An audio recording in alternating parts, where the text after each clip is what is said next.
Hello and welcome back to our YouTube channel, Miriam, Leonardo Tango. Today we are going to use 3 beautiful figures. This will be for beginner level or also dancers who are starting their journey in Argentine tango. But we are going to use music finally. So have fun, enjoy the video, and then at the end, make sure to leave your like and subscribe to the channel. Let's go to the video.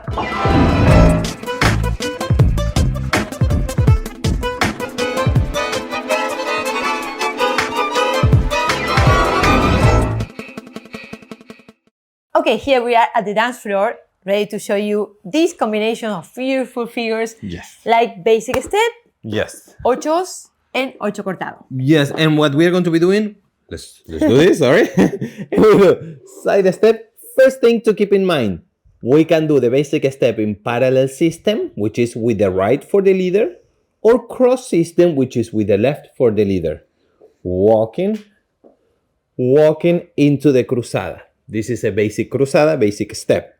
Now we could go to resolution, but in this case, we're going to do this. One step, and instead of closing, we're going to fit together and enter into backward ochos. 1 and 2 and 3. Let's do 4 backward ochos. Now from here, we need to adjust again so we can walk out. We could go again to a basic step or a resolution, but in this case, we go to Ocho Cortado. Rock, step, pam, rock, step, cross. And now, yes, finally we can get to a resolution. Okay, let's do this with the music so Yes. they can see how it feels with the music. Stop! We have something very important to tell you, and this is about our online tango training. This is our online tango school and our website, miriamleonardotango.com, where you are going to find over 250 classes about tango, milonga, vals, technique for followers, technique for leaders, all the styles, also with exercises, with music, follow along steps, so you cannot miss that. You can also get it individually. Please remember to go to the website miriamleonardotango.com. Now let's get back to the second part of the video.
Thank you so much for being here until the end of this video. Remember to like if you enjoy it and subscribe with notifications. Thank you so much, and we'll see you in the next one. Bye.